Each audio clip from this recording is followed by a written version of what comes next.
ज़रूरी नहीं है कि सिलेक्शन लेने के लिए 12 घंटे पढ़ा जाए, 8 घंटे में भी सिलेक्शन होता है, लेकिन वो 8 घंटे ऐसा हो कि जब हम पढ़ रहे हैं तो हम दुनिया की फालतू की बातें सोचें ही ना, सिर्फ़ और सिर्फ़ हमारा फ़ोकस पढ़ाई पर होना चाहिए। मैं पढ़ाने को यहाँ 2 घंटे पढ़ाऊँ, इर्रेलेवेंट सी बातें करूँ, यहाँ पर ऐसे क्वेश्चन कराऊँ, बकवास हो, वो पढ़ाना नहीं होता। आप 1 घंटे की क्लास लो, क्वालिटी कंटेंट दो, बच्चे को पूरा समझ में आए, वो भी एट द एंड फ़ील करे आज हम कुछ सीख के जा रहे हैं क्लास में, वो मज़ा आता है। तो कई लोग 2 साल, 3 साल, 4 साल से तैयारी करते तो हैं, लेकिन बस वो मेरे भाई वो तैयारी ही करते हैं। जैसे कहता नहीं है, वो एक लाइन है ना कि दुनिया में कुछ लोग होते हैं, तो मेरे भाई होते ही हैं। मौजूदगी आपकी कम से कम लोगों को बताए, मौजूद कराए, हाँ फ़ील कराए, तो वो असली प्रेज़ेंस आपका कहलाता है कि हाँ भैया तुम ज़िंदा हो। ठीक है? तो वाली बात है, मेहनत करो, थोड़ा-सा तरीके से करो, आगे बढ़ो यार। देखो, बहुत मुश्किल से मैं कहता हूँ कि अगर आपको नहीं पता चल रहा कि आप अभी कितने खुशनसीब हैं कि आपके माँ-बाप आपको पैसा देके शहर में भेजते हैं, तो कभी भी एक काम करना छोटा-सा, ठीक है? अभी आप में से बहुत सारे बच्चे होंगे लाइब्रेरी में पढ़ाई कर रहे होंगे, एसी का एकदम हवा मिल रहा होगा, चिल्ड एकदम, कोई दिक्कत की बात नहीं है, टाइमली रूम रेंट देते होंगे, टाइमली अपना लाइब्रेरी का रेंट देते होंगे, खाने का मिल जाता होगा सब कुछ। किसी एक दिन अपने घर जाना, जब छुट्टियों में जाना, तो अपने पापा के हाथ को ऐसे अपने हाथ में लेके देखना, ठीक है?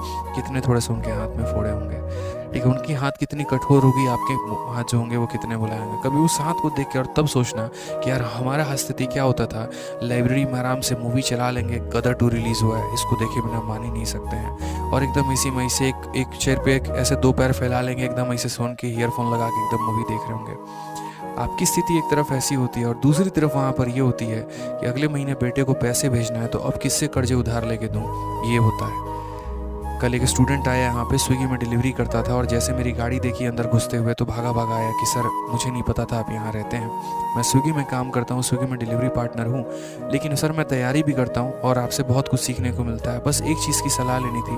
मैं थोड़ा सा भटका हुआ हूँ, मुझे एसएससी की तैयारी करनी चाहिए लॉ की, बस आपसे ये पूछना चाहता हूँ कि आपने जब तैयारी शुरू किया था और आपने जब इंस्पेक्टर बने थे, तो फिर आप टीचिंग में आए तो क्यों आए? मतलब कुछ तो सोच के इंस्पेक्टर बने होंगे। एक छोटा सा ही सिंपल था यार।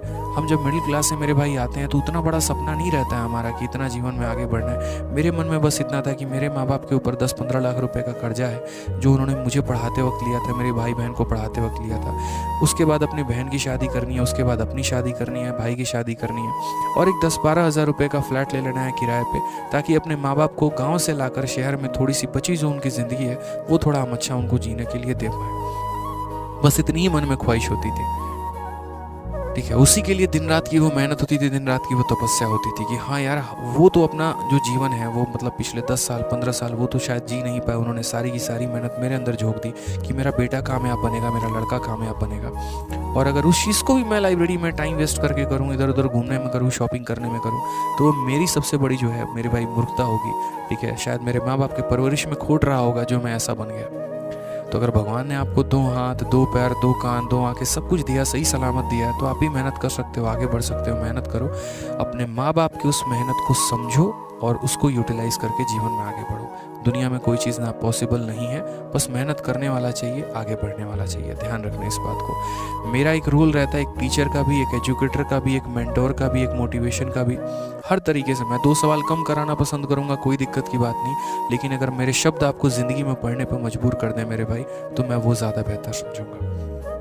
बातें तो हर हैं यार, हर कोई पढ़ाता ही पढ़ाता है, बट नफ्स को कौन समझता है, बच्चों के दर्द को कौन समझता है, और उस पर काम कौन करता है, बहुत कम लोग। मेरा बस इतना रोल है कि भाई देखो, नॉलेज मैं यहाँ पर आपको दे रहा हूँ, पढ़ा रहा हूँ, तभी 7,000 बच्चे लाइव वॉचिंग है, वो पढ़ाने के ऊपर है। ठीक है, और मोटिवेशन के माध्यम से और भी चीज़ों के माध्यम से अगर आप ज़िंदगी में थोड़ी दिशा बदल लेते हैं और बेहतर चले जाते हैं, तो शायद मैं खुशनसीब मानूंगा वहाँ पर कि मेरी किसी शब्द ने आपको पढ़ने पर मजबूर किया है।